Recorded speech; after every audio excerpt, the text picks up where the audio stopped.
entreprise rien que pour vous. Alors aujourd'hui, donc, je vais vous parler tout de suite de grande sécu. Vous avez peut-être entendu parler, le gouvernement par la voix de Olivier Véran, le ministre de la Santé, qui a émis l'idée en juillet dernier de créer une grande sécu. Alors, ça ne verra peut-être pas le jour, certainement pas d'ailleurs. Il a déjà rétropédalé plus ou moins, mais je trouvais que c'était intéressant quand même d'y réfléchir. Alors l'objectif, ça aurait été que tout ce qui concerne en fait la santé, soit pris en charge par, la sécurité sociale tout simplement, donc qui aurait été élargi et donc les complémentaires santé, ne seraient plus intervenus que pour, des soins, disons, annexes ou ceux qui sont les soins dits de confort. Alors je m'y étais pas plus intéressé que ça, mais c'est quand j'ai lu, un article de Alternative économique sur le sujet par Pierre Volovitch que ça m'a interpellé. Au départ, j'étais plutôt d'accord avec, l'idée, que tout dépende de la sécurité sociale, mais dans son article, en fait, Pierre Volovitch, émettait quelques réserves que je trouvais intéressantes, de présenter ici. En gros, il se réfère globalement à l'histoire de la mutuelle. Donc, parmi les complémentaires santé, il s'était concentré sur les mutuelles. Alors à l'origine, en fait, la mutuelle, c'est une sorte de syndicat de santé, on va dire, qui est créé par, des travailleurs dans des branches particulières. Ça leur donnait notamment un avantage qu'il a mis en avant, c'est, le côté, démocratique, puisque les membres étaient invités à prendre des décisions collectives, dans l'association. Alors c'est toujours le débat, est-ce que, il faut parler de ce qui est ou de ce qui devrait être fait? Bon alors, on va commencer par dire qu'actuellement le débat est plus ou moins clos dans la mesure où les mutuelles fonctionnent exactement comme des assurances. Parce qu'en gros, vous payez une offre de mutuelle, vous n'avez pas vraiment le choix, vous n'êtes pas vraiment invité à prendre des décisions et si vous l'êtes, c'est dans un cadre dans lequel vous n'avez pas, tellement de pouvoir. Alors là, il, posait quand même, une question qui me paraissait quand même intéressant. Si on commence à réfléchir, un petit peu plus loin et pas forcément, sur ce qui est, à proprement parler. Dans l'article en question, Pierre Volovich disait: «Derrière la prise en charge à 100 et le débat sur les frais de gestion, se pose la question de la définition du panier de soins». Alors, quand on parle de panier de soins, on va dire que quand vous prenez la décision de rembourser quelque chose, c'est comme si tout était dans un panier et tout ce qui est dedans est remboursé. Le reste l'est pas. Donc la question, c'est qu'est-ce qu'on y met? De nouvelles pathologies apparaissent en permanence et en permanence, de nouvelles méthodes de soins sont proposées. Gérer un panier de soins en perpétuelle transformation soulève la question des modalités de débat et de discussion sur ce sujet. Dans un système financé par la collectivité, il faudrait être capable de poser et trancher les questions suivantes. Quels sont les revenus des professionnels? Pourquoi tel spécialiste gagne X fois plus qu'un généraliste? Est-ce que le choix que nous voulons faire, est-ce que c'est le choix que nous voulons faire collectivement? Les ignorer, c'est laisser de côté le problème de l'accès aux soins et de leur organisation. Bon, en gros, là, il pose la question des modalités de débat. Alors là, c'est pareil, là, c'était très intéressant parce que, bon, vous vous souvenez peut-être du débat qui a eu lieu à l'Assemblée nationale sur le burn-out. Je crois que c'était au début du quinquennat Macron. La question était de savoir si le burn-out devait être reconnu comme maladie professionnelle ou pas. Alors, l'Assemblée nationale, qui était majoritairement, macroniste, a estimé que c'était, le choix de chacun, de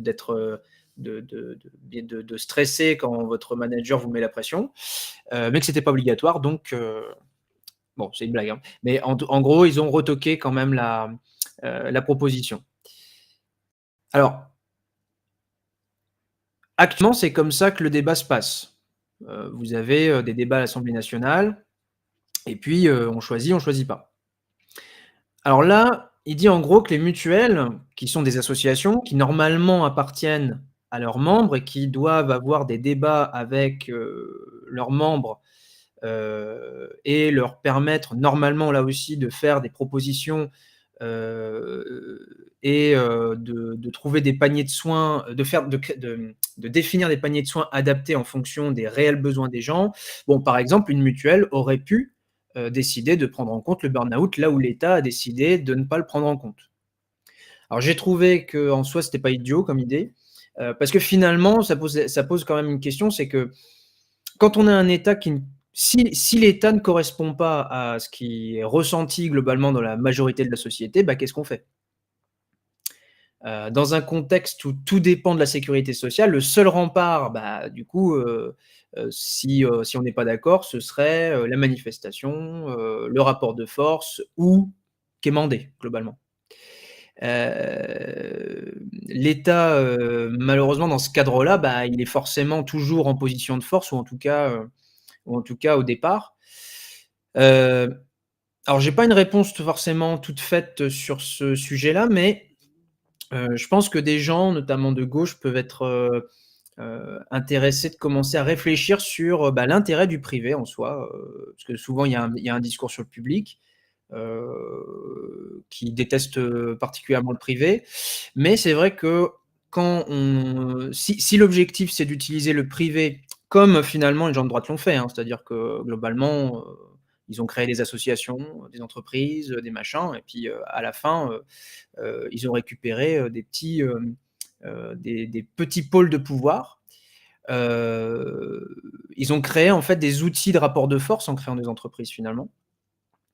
Parce que techniquement, c'est encore possible, hein, vu la structure des comment on crée des mutuelles, bah, en gros, faire des mutuelles démocratiques, bien que pour l'instant, c'est pas forcément le cas, bon, c'est plus forcément le cas, mais, en tout cas, c'est quelque chose qui est possible, et heu, réfléchir à ça, ça permet de commencer à porter un projet autour du privé, comme entre guillemets «moyen de récupérer, bah, des petits pôles de pouvoir». Hem, alors une autre chose que Pierre Wolovitch, voulait mettre en débat dans la question, qu'il posait sur les mutuelles et sur la sécurité sociale, il disait: «Bah, oui, mais et qu'est-ce qu'on fait de l'expérimentation?» Alors face aux perpétuelles évolutions des maladies et des traitements, nous avons aussi besoin d'imaginer des solutions. Les complémentaires, et en particulier les mutuelles, en raison de leur histoire, ont eu ce rôle dans des établissements, qu'elles géraient. Elles ont parfois permis à des professionnels de mettre en place d'autres façons de travailler en psychiatrie et en gynécologie. Par exemple, la MGEN pour l'accès à la contraception et à l'avortement dans les années 50-60. Dans un système de grande sécu, on sera où sera la place pour l'expérimentation de pratiques nouvelles? C'est une question essentielle à laquelle la mise en place des ARS, les agences régionales de santé, n'a rien changé. Alors là, c'est pareil, il a pas tort. C'est ce qu'ont fait les complémentaires santé, notamment quand, il a été question de l'ostéopathie. Alors actuellement, l'ostéopathie n'est pas reconnue par l'État comme une pratique médicale, ni par les professionnels de santé, mais certaines mutuelles vont la rembourser. Alors, je ne vais pas rentrer dans le débat, est-ce que c'est une pratique médicale ou pas, mais en tout cas, c'est une possibilité des mutuelles. Alors moi, je comprends en filigrane qui parle surtout du fait que si plus personne ne prend de mutuelle parce que la majorité des soins sont remboursés par la sécurité sociale, certes, les mutuelles continueront, d'exister, mais elles ne feront plus, d'expérimentation.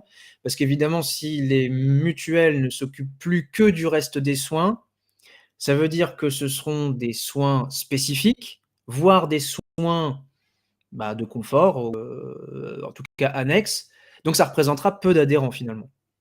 Donc ça veut dire que globalement, les mutuelles, elles n'auront potentiellement pas la possibilité, même financière, de faire d'expérimentation. Alors comme j'ai dit au début, en soi, c'est déjà pas vraiment le cas, oui, il y a certaines mutuelles, mais elles sont dans un rapport qui se rapproche en fait des assurances actuellement. Heu, là-dessus, Alors moi, j'avais peut-être une réponse intéressante qui était, de faire des caisses de sécurité sociale, qui seraient ramenées à une échelle communale. Ce serait en gros de faire quelque chose qui serait d'ailleurs en fait à cheval entre les 2.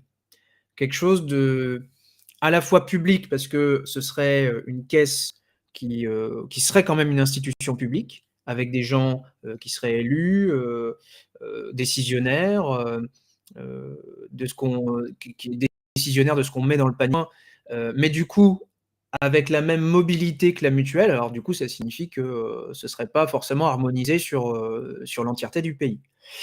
Mais je pense que justement le fait, de les rendre, communales et de leur donner des compétences uniquement à l'intérieur de la commune, ça permettrait d'avoir une structure pas trop grande, avec des gens proches auxquels on a accès, uniquement constituée de gens de la commune et qui, fonctionnerait un peu comme un conseil municipal, indépendant, des autres institutions. Alors j'avais même, imaginé que peut-être ça pourrait être intéressant d'avoir, que l'élection se fasse, au tirage au sort. En se disant: «Bah tiens, il faudrait que, le maximum de gens, qui sont dans la commune, deviennent décisionnaires». Donc il faut que ça bouge, il faut que les mandats bougent et que ceux qui sont dans cette institution, ben, ne puissent pas s'installer trop confortablement parce que comme ça éviterait, le népotisme, les abus de position, les fraudes, et cetera.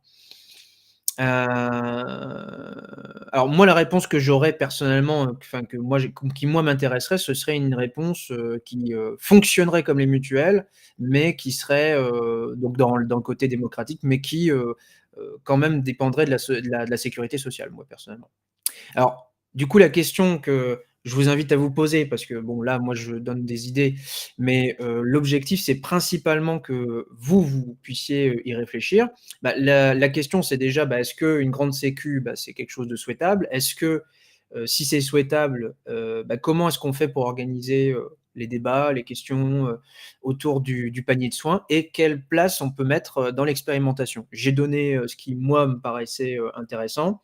Il y a un début de réflexion, mais en gros, en tout cas pour moi, c'est de se dire: «Bah tiens, c'est pas seulement, que c'est pas que la grande sécu, c'est bien ou c'est pas bien, c'est que, on peut choisir un type de sécu, différent, du fonctionnement actuel». Autre sujet.